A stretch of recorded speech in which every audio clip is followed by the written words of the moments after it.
Hey, what is up there, guys? How you guys doing? Hope you guys doing all right. I'm doing all right. Looks like we're back with another video. You know, I was about to wrap it up and go to sleep for the night, but it looks like this just came out. Guys, I don't stay on this. So Nick Cannon, I was just sent the link that Nick Cannon has just responded to another response on Eminem, and this time he's talking about how, and he go into details about that time when he was about to beat up Eminem in Detroit, and he went looking for Eminem. So we're gonna check this out. I thought we were done. I thought that, all right, let's just get to it. Let's hear what he has to say. You guys know you won't be able to see no clips, but I would just play the audio because Vlad does like to, Vlad Moore, he does like to copyright claim. So let's get to it. Let's see what they're talking about. Well, you and I have talked about Eminem on a number of occasions. Too much. Do we have to? We have to talk about this. Because I think you might talk about Eminem more than I talk about him. Possibly. And I think you're the reason I always get in Eminem conversations. Right. Okay, wait. You know what? Let's just stop right there because I'm late, I'm tired, I'm irritable, so I'm not gonna let him get away with anything. So Vlad Moore, he gets on the couch and he says, hey Nick, we're gonna talk about Eminem. And Nick is like, oh, do we have to? Oh, Nick, don't act like you don't want to talk about him. You made 3 diss tracks on him, and you made a whole album on him. So don't try to act like you don't want to. And Vlad, we know that you are great with instigating, so I look for you to get the juicy detail. It looks like, I don't know, maybe we should turn the Vlad TV to just the Eminem show. It's the Eminem show all over again, and I like that one. I like that album. I like that. All right, but let's go on. Let's see what they got to say. Let's go back just a bit. Well, you and I have talked about Eminem on a number of occasions. Too much. Do we have to? We have to talk about this. Because I think you might talk about Eminem more than I talk about him. Possibly. And I think you're the reason I always get in Eminem conversations. Right. Well, me, you, and Lord Jamar. Lord Jamar. We'll get to that. So, you were minding your own business one day, and then Fat Joe dropped his album. My man. And on the song Lord Above, you get mentioned. Yeah. Wait. I hate to keep bearing on this, but like I said, we ain't letting them get away with nothing. Listen to Vlad. Nick, you were minding your own business. And then the big bad bully Eminem, he comes in and start messing with you out of nowhere. Like, why did he do that to you, Nick? You were minding your own business. And what did Nick say? Yup, I was minding my own business. I haven't said nothing on the podcast. I didn't come on you. I wasn't on your show previously talking about it. It just happened out of nowhere. You know why. Vlad, stop capping. You know, you're supposed to be an interviewer, man. Come on. At least try to be factual. At least try to be unbiased. I get it. You know that it wasn't out of nowhere. All right. I see where this is going. So, you were minding your own business one day, and then Fat Joe dropped his album. My man. And on the song Lord Above, you get mentioned. Yeah. I let her chop my balls off too before I lost to you, Nick. With some other stuff about Mariah. He said he admitted that he was gonna whoop his ass. He admitted that. Almost got my ass kicked. Oh, so he's talking about you kicking. Who else was gonna kick his ass? I went looking for that motherfucker. Wait. What are you talking about? Eminem admitted, almost got my ass kicked. So Nick just said Eminem admitted, and he was talking about. Nick, I don't remember that verse going like that. I almost got my. I believe M said something along the lines of something about my caboose kicked. Almost kicked my caboose. Boy, you sick. You ain't gonna do shit. That's what he said. And it was sarcastic. It was somewhere along those lines. He didn't admit to nothing. Matter of fact, he was being sarcastic. Like, hey, you gonna beat me? All of a sudden, you're a boxer? Boy, shut up. Why you acting like you don't know bars? Now you can't read. I would think after 3 diss tracks, you would be able to at least read a bar. Man, that's not even a bar. That was just out in the open. That was just sarcasm. Oh, almost got... Boy, you sick. Really?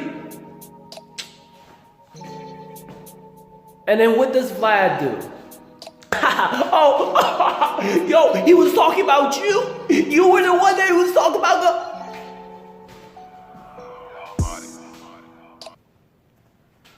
My ass kicked. Oh, he's talking about you kicking. Who else was gonna kick his ass? I went looking for that motherfucker. We've had this conversation several times. How close did you get? I went to Detroit. He don't live in Detroit. It's not Detroit? Not. Now you don't live nowhere near 7 to 8 miles. He lives in Michigan in a mansion. Fake Which laugh. is rightly so. You're supposed to come up. Of course. But and then I believe it was the BET Awards. And like I said again at the time, I was managed by Chris Lighty, so was musically at the time. So was Mariah. And we know Chris was managing 50, he was talking to Paul at the time. So there's a lot of conversation going on. Okay, get to it. This is a decade ago, over a decade ago.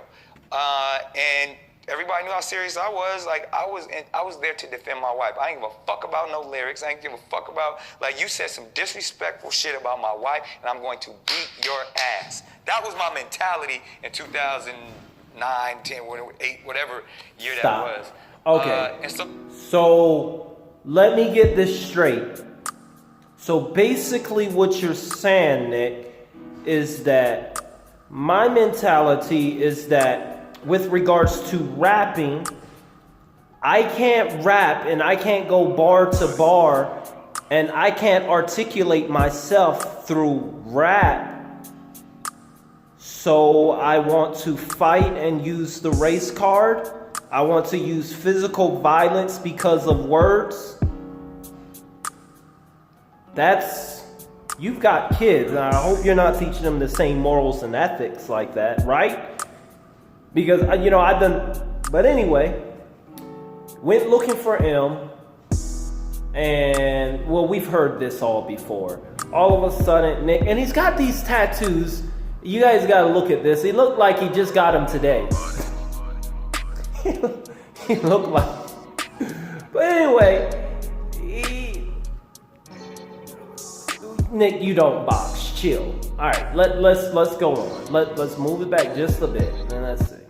Year that was, and so I was like, I'm trying to. What's happening? Like, I even at the time, crazy people don't know this.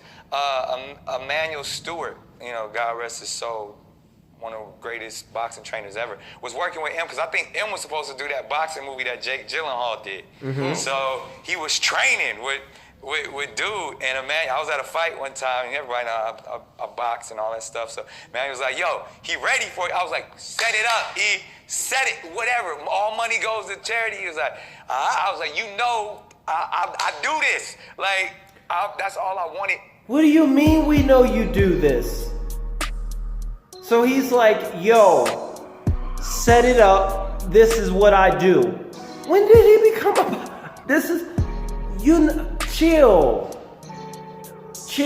And we know the only reason. So right now, the narrative and his whole thing just changed. First, it was about him defending his wife.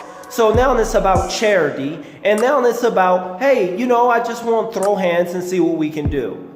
So we can really see, so really it's about clout. Even back then he was clout chasing. He quickly got off the narrative, I gotta defend my wife.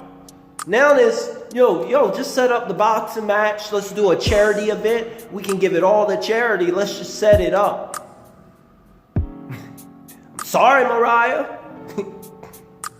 Nah, you were 2 minutes ago.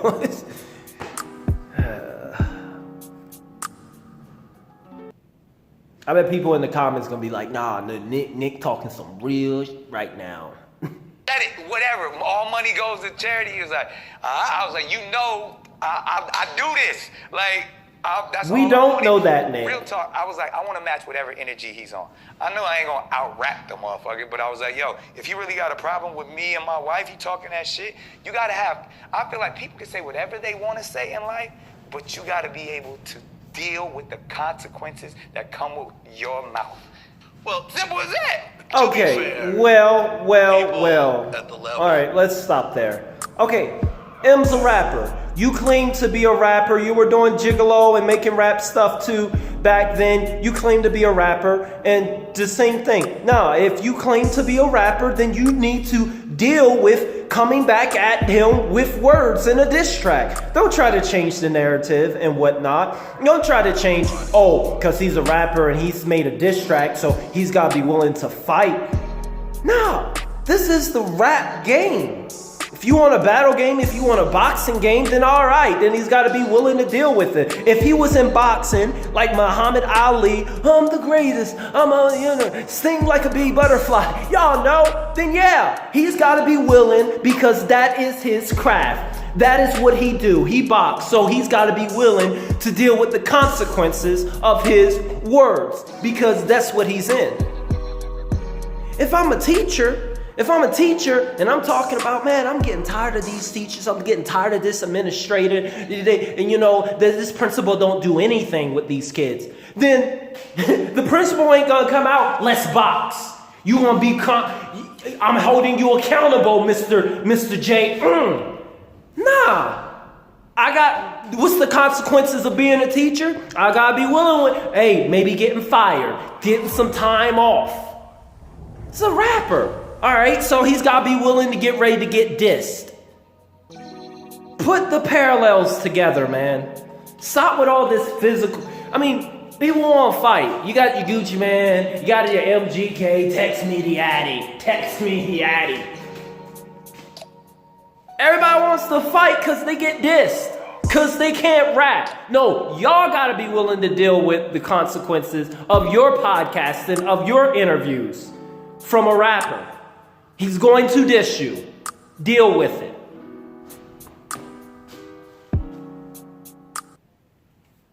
For that matter, we all have security around us. No one's gonna allow a fist fight. Someone's gonna get shot in the process. Like, nah, see, but that's like, cause I wasn't on that. I wasn't on some erratic fan shit. I'm on some, let's have a conversation. You disrespect it. Like, he wants a conversation I had this conversation there. with Howard Stern. A very man-to-man conversation, because me and Howard Stern at first were rivals. I was on his radio station, 92.3 in New York. He was Howard Stern. He said some disrespectful shit about Mariah. Then when he found out I was on the radio, he started going in. I was like, my dude, see me. Like, what? We can have a conversation, and whatever that escalates to, there. But I'm an intelligent man. Let's first have this conversation. But know that if you disrespect anyone in my family in my face, it's happening. Like, whatever, like, it's going to turn physical. I didn't have to get that because Howard Stern's a wise man. Sat down, dinner, me, Mariah, Howard. I'm sorry, I was immature. Moved on. I was expecting some of the same things with, Wait, Howard Stern apologized to you and Mariah in person? Absolutely. Okay.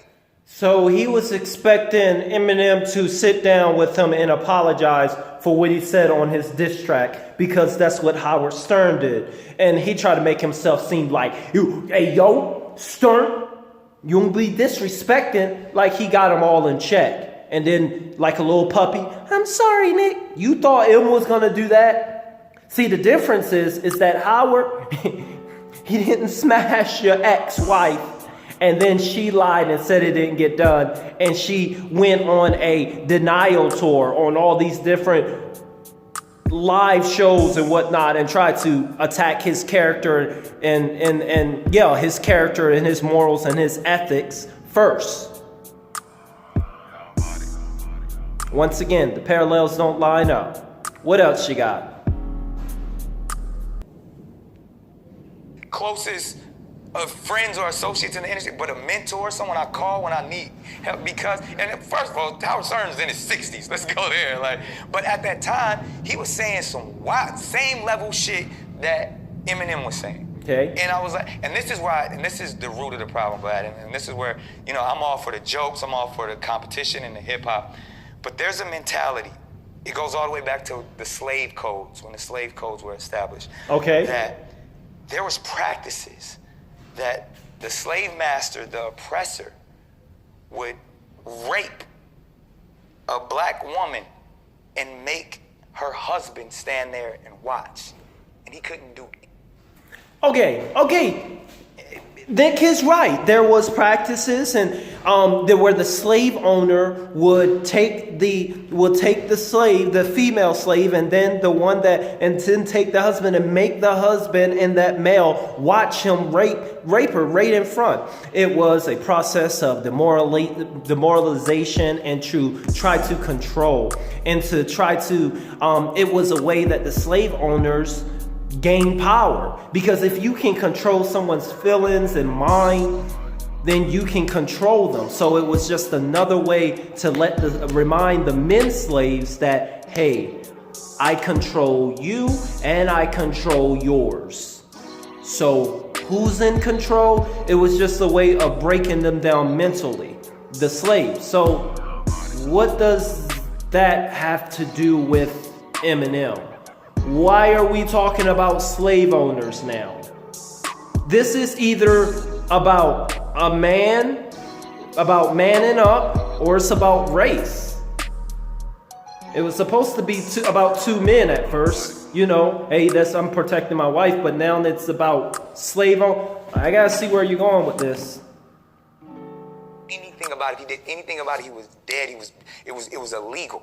So I'm supposed to stand here in 2008, 2009, and let this white man disrespect my wife, a woman of color, whatever you want to believe her color is, because that's a whole nother debate. She ain't even black. Her daddy blacker than me from Harlem. So Eminem represents the white slave master, and he is... Did I already say the RAPE word in this video? They probably demonetize it. And he is doing this while you had to sit back. So you made him the slave owner, and he was doing Mariah, and you have to sit back and watch. So you made slavery back to M. Come on, man. You're all over the place. But we ain't gonna get into that. Yes, let's not get into that. Whatever you believe, that's a woman of color. And I'm not supposed to do nothing. And then I got my entire community be like, man, let that shit go. You supposed to put a diss track. Would you let that go if that was your wife? Would you let that go if that was the mother of your children? And this man is gonna sit there and laugh at you in your face because he can rhyme some words together? I'm beating his ass. Or he's gonna have to say, you know what? I didn't see it that way, Nick. You know what? I didn't think it goes all the way back. I see where you're coming from, man, because that not only did I hurt you, but I hurt an entire community based off of my anger. Okay, sorry, Nick. So Nick said Eminem was either going to sit down and talk with me and apologize, or I'm beating his ass. Well, neither one happened, Nick. And so, yeah. Neither one happened. Let's play. Therefore, now I can project this and continue to see little boys and girls of color have to deal with this racial institutionalization that, a white man can say whatever he wants to say when he's angry and there's no repercussions behind it. No, you're going to see some repercussions. It's going to happen. Well, he mentioned Mariah again on the Fat Joe song. Yeah. Once again. Once a motherfucker. I'm not going to read the lyrics. And mental health. Mental health. You know what I mean? I mean, yeah. On the Fat Joe song? Yeah. As strong as Mariah was to come out and say, when did he mention about mental health? Dealing with, and came out and spoke, and now is an advocate for it. And he gonna call her a nut job and all that stuff, and you don't see the problem. We just gonna let that ride, huh? Okay, we stopping right there. So that's the mental health you're talking about. The verse where he said that she's a nut job. You really think that he was attacking her mental health and her struggles internally? No. He was attacking, saying that she's crazy. She's a nut job. Why ain't you with her? Because she's crazy. Why ain't Em with her? Because she's crazy. Don't try to make yourself and Mariah seem like the victim. First of all, Mariah is not the victim. Second of all, she had not one guy, not two guys, not three guys, four guys, but she done had 8 different people and counting. And that's including you. Nut job. Why did all of these men and husbands and boyfriends leave? Nut job. Crazy. There's a pattern. There's some sort of pattern. That's what he was hitting on, relationship-wise, communicating-wise, absurdity. Not her struggles, really internal struggles. You know. Once again, you don't know how to read a bar. Well, man, I got hype on this one. Well, guys, I'm gonna go to sleep now. Hopefully no more news come up. I thank you guys for watching. I like to know what you all think in the comments. If you're new to the channel, be sure to subscribe, boy. I'll see you all in the very next video.